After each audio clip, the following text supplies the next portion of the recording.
Super duper! Whoa! Oh, hello, everybody. Your gun is only going to be as good as your sighting system. It's the steering wheel that's going to take the round to where it needs to go, assuming that you're shooting well. You do your part. Yeah. So this isn't going to be a review of particular brands. We're not going to say you need the 500 Consneps LPVO BBC 69 420 LP or anything like that. 69 8008. This is just going to be an overview of your basic sighting systems and kind of our takes on which ones, so that if you're looking to equip your rifle with an optic or even your handgun, you can kind of get a rough idea of where to start. So we'll start out with the red dot, and we're going to lump holographic sights into that. They're basically the same. So these are the fastest. You know, it's a true 1x. You're just looking through the glass on this. Your target's right there. You line it up, bang. So at close range, it's hard to beat a nice red dot. They tend to be the lightest optic option too, because they're pretty small. Now an EOTech like this is pretty big and heavy and chunky, but there's lots of lightweight red dots you can get, so like a T1 or T2 style red dot. You can just easily co-witness your backup irons with this, if that matters to you. Personally, I don't care about backup irons. I usually don't have them. Anything that like blows my scope up is probably going to blow me up.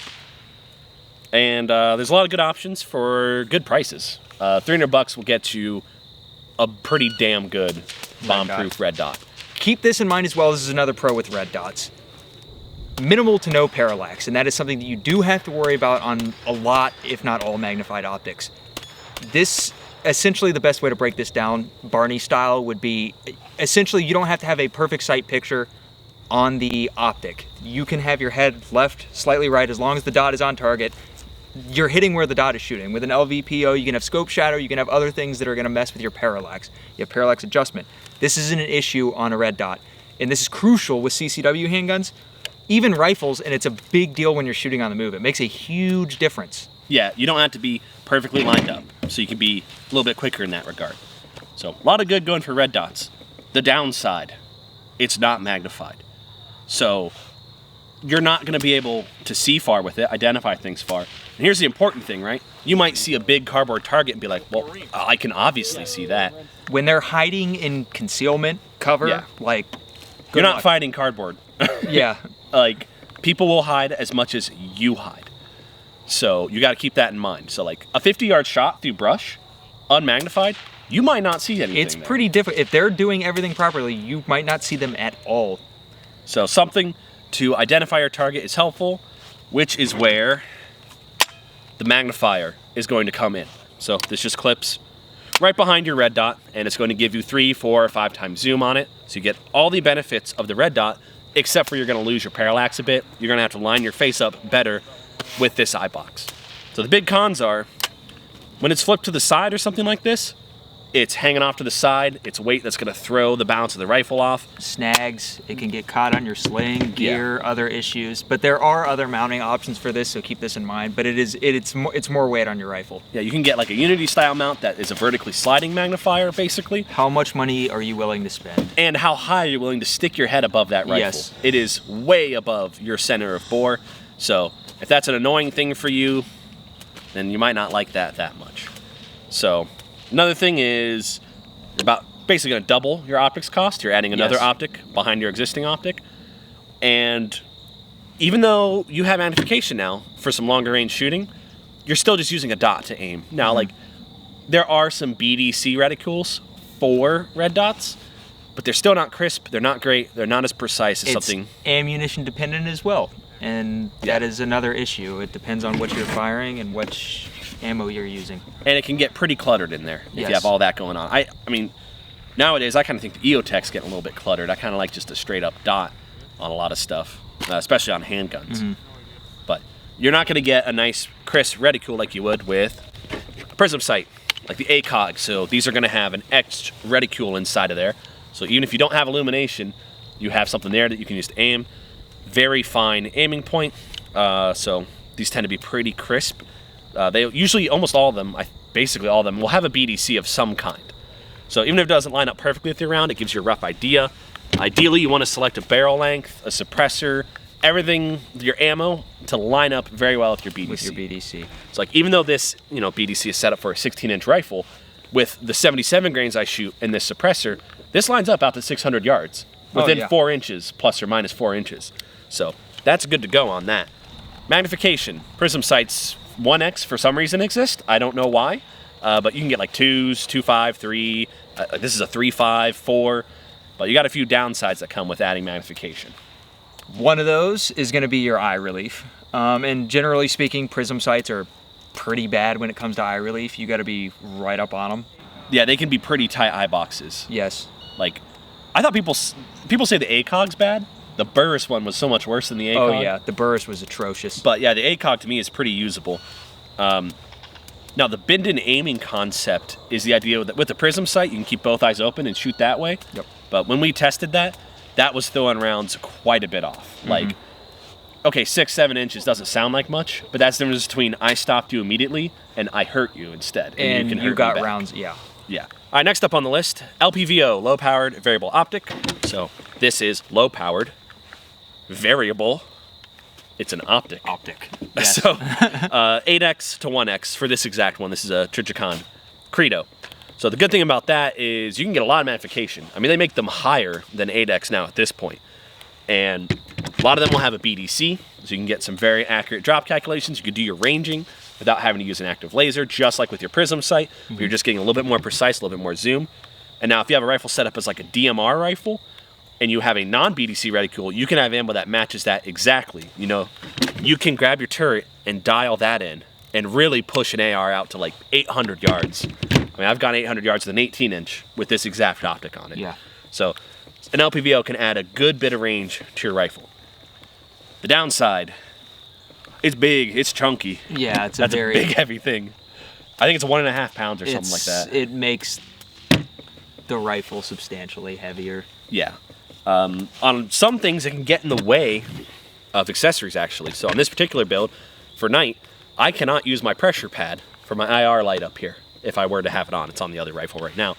So, you know, it's hanging out there. It's pretty big. I mean, they make smaller ones. They get expensive. Very expensive. This is like an entry-level LPVO, and it's $1,200. And, like, even the $2,400 Night Force, that's pretty insane.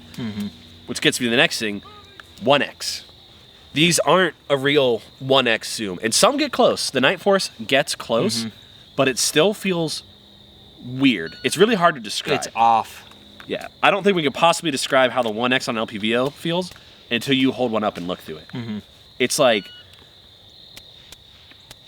looking through the bottom of a mason jar. Yeah, there's small amounts of distortion. Like, it's not even necessarily distortion. Yeah. It's just you're looking through an optic.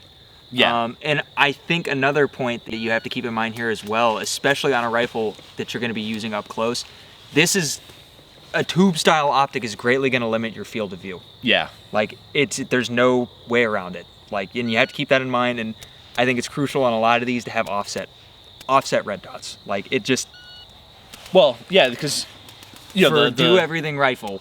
The wet dream optic is the L-can. You flip a lever and it's 1x. You flip it and it's 4 or 6x. And it has its own problems too. Now imagine being able to do that without flipping a lever. Yes. The piggyback red dot or like a 45-degree offset is kind of where we've landed on when it comes to optics. So instead of like switching this to 1x, I usually keep this on like a 6. And then when I'm ready to use the red dot, I just bring my chin up and it's right there. So instead of having to come up, flip a lever or something, I can just move my head, and that's where I'm at. Or if you have a 45 degree, you just rock the rifle to the side. I'm not a fan of 45 degrees because I shoot suppressed and it's gonna blow gas into my eyes even worse. So, downside of that is this is gonna be probably the most expensive option because you want a good optic on top because it's probably gonna get beat up, and you want a good optic underneath. So you're adding a lot of cost here. So this is a cheap budget setup here, and we're at like $1,600 in just this optic package. Same with this one, but for me this is the best, especially at night. This red dot way up high, I can easily use it through nods.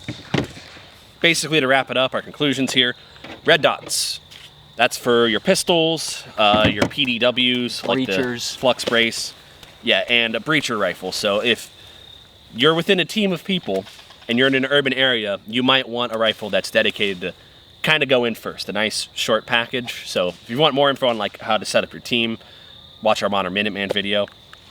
Now with that, with the red dot, you can just add a magnifier behind it. So really you can do both and have the best of both worlds in that regard.